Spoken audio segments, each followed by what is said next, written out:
Maganda at mapagpalang araw po sa ating lahat. Narito na naman ang inyong lingkod, si Anson Santamaria, isang divine healer at car leader. Gaya ng lagi kong sinasabi, mag-like, mag-comment, i-share ang aking mga video. Sa mga baguhan, i-click ang subscribes, i-add ako sa FB. Para sa ganun, meron kayong kaugnayan sa akin at ang lahat ng mga video ko na pinanonood nyo, magkaroon ng bisa sa inyong buhay at pamumuhay. At i-click din ang bell button notice. Sa ganun, nasusubaybayan nyo ang mga bago kong video na ina-upload. Sa ngayong araw na ito, ang ating video na gagawin, di ba? Ay gaya ng sinabi ko sa nakaraan sa inyo, ay ibibigay ko yung dasal na dapat nyong gawin para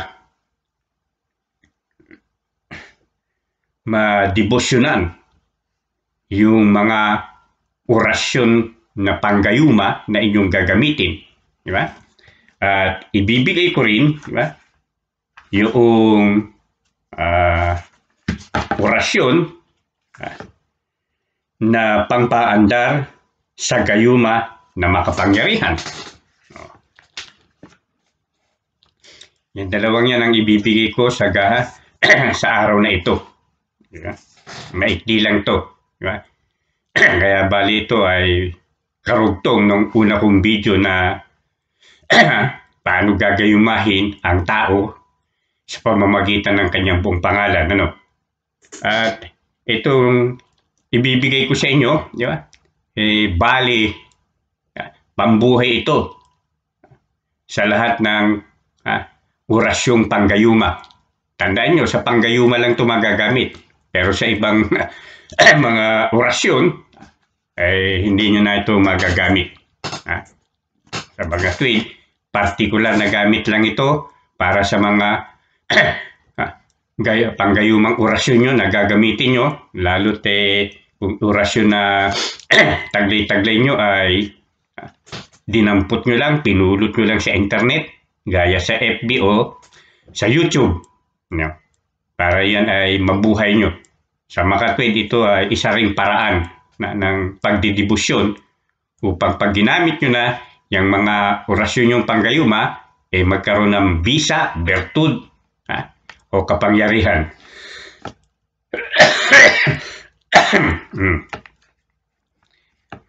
Ito ang dasal na sasabihin nyo 7 beses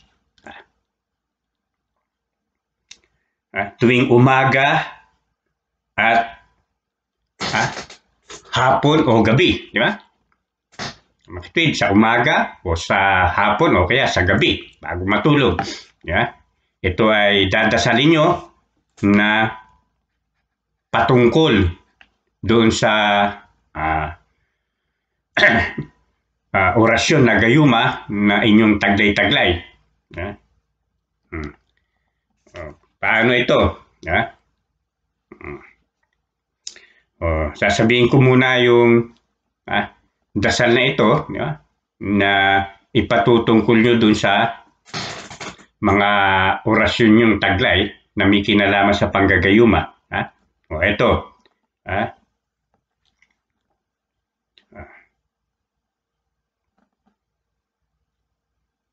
Him Ti. Tandaan nyo, isulat nyo. Koram, Eyom, Henesem, Enowam, Bilurim, Risaram, Mawem, Desam, Aratum, Aksum, Okram, Bekream, Him Ti. Yan ang dasal na sasabihin nyo ng 7 beses na patungkol sa mga orasyong panggayuma na hawak-hawak o taglay-taglay nyo. Diba? Para yan ay mabuhay, di ba? Magkabisa, madibusyonan. Yeah? Mga kapatid, papakita ko sa iyo, gagawin ko sa inyo ng 7 beses. Ang him-unti, di ba? Ibig sabihin lang naman yan Diyos Ama, Diyos Anak, Diyos Espiritu Santo, di ba? Him, Diyos Ama. Om, Diyos Anak. Ti, Diyos Espiritu Santo. Maraming kaparaanan yan pagka sinasagawa, no? Sa iba't ibang samahan. Sa PBMA, Haring Bakal, Moncado, at kung ano-ano pang samahan sapagkat maraming samahan, di ba? ng mga grupong espiritual.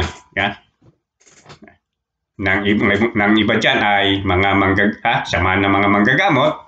Ang iba naman ay samahan ng mga antikero, gaya ng Haring Bakal. At kung ano-ano pa, di ba? May pulahan, di ba? May ilaga, marami yan. Meron din naman mga wala silang samahan, individual lang, di ba? Sila ay manggagamot, sila ay antingero, di ba? Pero wala silang samahan, ano? Ang isang ituturo ko ng paraan ng paggamit ng dasal na ito, ng him-unti. Totoo, itong dasal na ito ay ay tinatawag na misteryo, no? Mystery sa English. Bakit misteryo? Mystery sapagkat yan ay ibig sabihin makapangyarihan na dasal. Hindi karaniwan dasal yan. Spiritual na dasal yan na naiintindihan ng lahat ng mga espiritu. Di ba? May kanya-kanya silang paliwanag dyan. Yang pag binilang mo yung mga orasyon na yan, yan ay binubuo ng 12 salita, wika. Di ba? Sa iba, yan ay 12 spirits. Di ba? Na makapangyarihan. Gaya ng lagi ko sinasabi sa inyo noon, ang mga orasyon, ito ay mga espiritu na buhay. Kung buhay yung orasyon nyo, no? Kung napapagana nyo, yan ay mga espiritong buhay. Diba?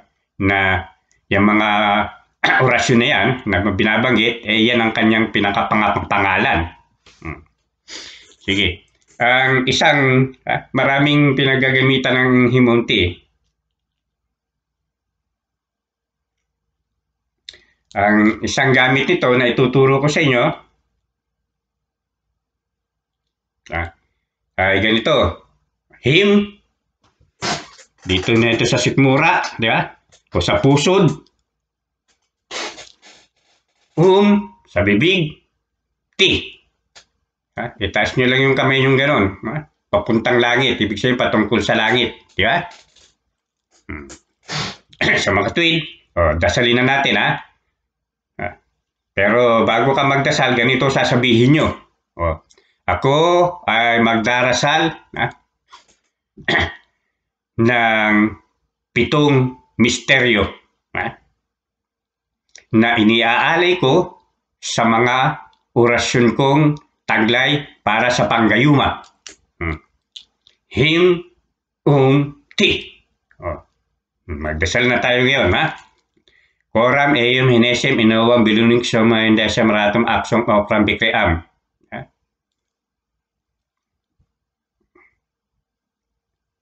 Him, ti. Coram eum hinesem inowam biluning soma indesem ratum aksong okram bikream. Him, ti. Coram eum hinesem inowam biluning kisram moem desem ratum aksong okram bikream. Him, ti. Coram eum hinesem inowam biluning kisama indesem ratum aksong okram bikream. Him, ti. Coram eum hinesem inowam biluning kisama indesem ratum aksong okram bikream. Him, ti. Coram eum hinesem inowam biluning kisama indesem ratum aksong okram bikream. Him, ti. Coram eum hinesem inowam biluning kisama indesem ratum aksong okram bikream. him, ti. Pagkatapos yung dasalin yan, di ba? Ihip nyo sa dibdib nyo, tapos, dapat taglay-taglay nyo yung mga orasyon nyo yan. Kung isa lang yan, dalawa o marami, yung orasyon panggayuman tinutukoy ko dito. Sabay, iihip nyo. Kunwari, kunwari ito, di ba? Ito yung listahan ko ng mga orasyon ng panggayuma. Sa panggayuma lang ito. Sabay ihip. Isang beses lang. Para sa ganon, di ba? Yung mga espiritu ng dinasal nyo ng misteryo, isang magbibigay buhay doon sa mga orasyon yung panggayuman na taglay-taglay. Saan man galing yan, di ba? Kibigay yan ng manggagamot, ng antingero, o pinulot nyo sa internet, gaya ng FB o kaya YouTube o sa Google, di ba? Yan ang paraan yan. Gaya ng sabi ko kanina, di ba? Dadasalin nyo po ito umaga o hapon o sa gabi bago matulog, di ba? 2 beses lang. Umaga, mamili kayo, sa hapon o sa gabi. Yeah?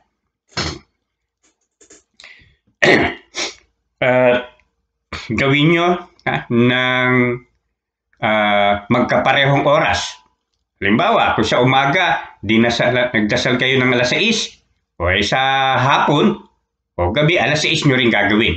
Laging magkaterno, no? Kung sa alas 7 kayo nagdasal ng umaga, sa alas 7 din kayo ng gabi magdarasal. Hindi magkaibang oras, dapat magkaparehong oras. Tinuturo ko yung mga sekreto, diba? Yung mga lihim na kaalaman kung paano na dapat maging mabisa, diba? Ang pagdarasal. Sapagkat yung pagdarasal, yan ang pinakamahalaga. Yan ang nagbibigay buhay lahat sa mga banal na wika, mga orasyon, mga formula, mga salita ng Panginoon Diyos, di ba? At kung ano-ano pa, di ba? Yan ang dasal na parang pinakadebosyon nyo. Gagawin nyo yan. At maikli lang naman yan. Kaya yan, gawin nyo araw-araw habang kayo nabubuhay. Para lang yan doon sa orasyong panggayuma. Naintindihan nyo? Ngayon naman, ibibigay ko naman sa inyo yung orasyong pampaandar. No? Eto. Orasyon na pampaandar sa gayuma na makapangyarihan. Diba? Etong orasyon na ito, ang una nyong bibigkasin, gaya ng sinabi ko, kung magre-ritual na kayo, para gayumahin nyo na, di ba? Yung tao na gusto nyong gayumahin, di ba? Ito muna sasabihin nyo, bago isunod nyo yung orasyon na na gamit nyo para panggayuma. Eto, ilista nyo, Actum, irigo litim, isum Christum, libira, mia, malo, egusum. Ayan. Isang beses nyo lang sasabihin yan. Magbibigay ako ng halimbawa, no? Gaya ng sinabi ko na sa inyo noon, di ba? Na yung sa panggayuma, di ba?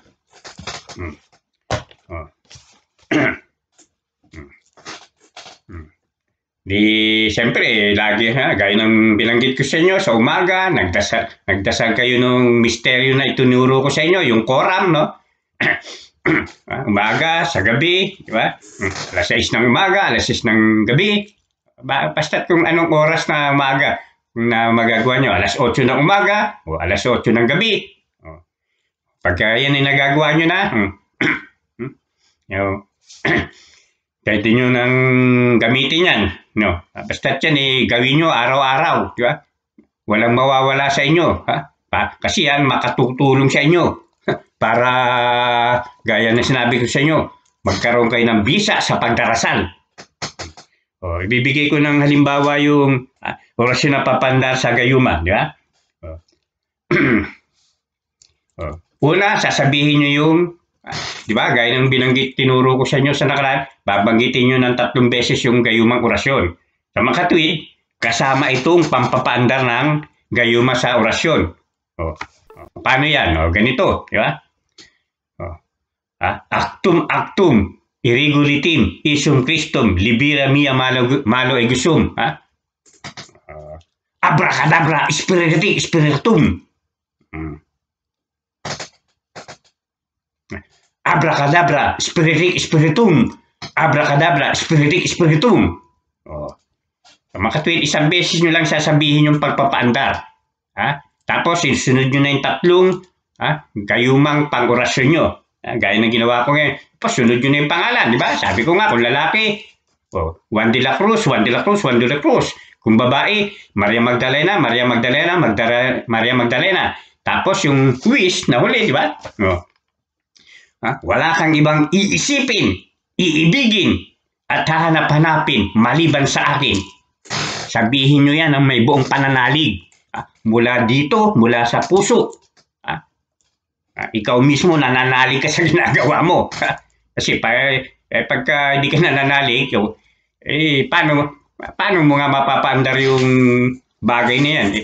Mismong yung puso mo hindi nananalig, kaya isip mo hindi nananalig. Maaaring sa isip mo, gagawin ko to, pero puso mo, may doubt, no? O kaya naman, gustong-gusto ng puso mo, pero yung isip mo, mangyari kaya ito? Ikaw mismo, kumukontra sa sarili mo. Kaya yung mga iba, walang bisa. Di ba? Hindi nila maano.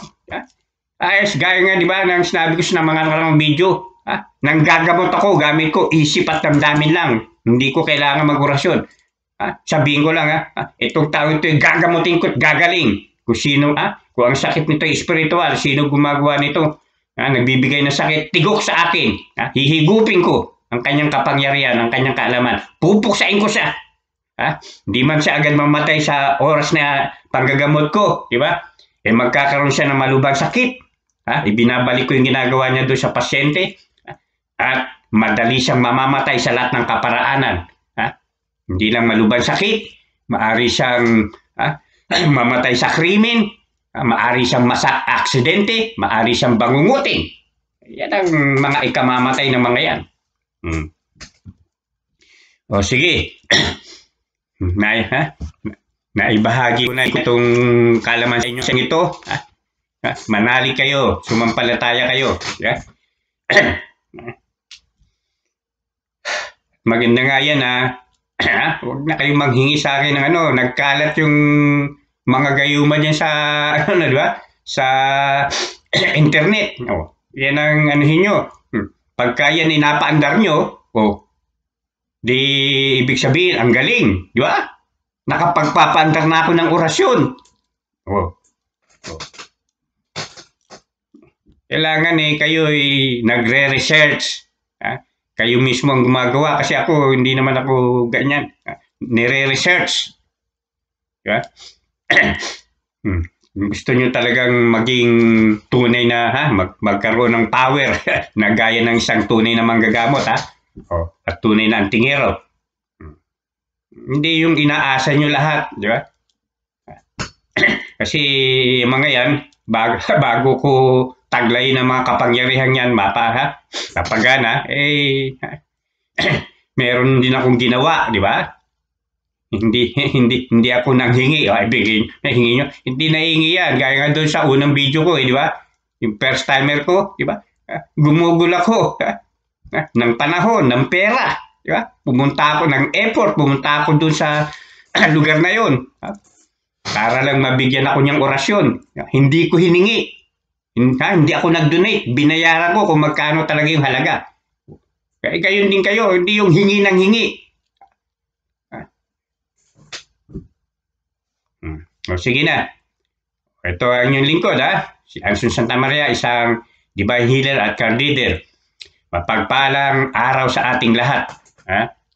Gaya nila lang yung sasabi ko sa inyo. Sa mga buwan, mag-subscribe. Click ang bell button. I-add ako sa FB para may kaugnayan kayo. Sa mga datihan, mag-like, mag-comment. At i-share ang aking mga video. Nang sa ganon, di ba? marami ang makinabang.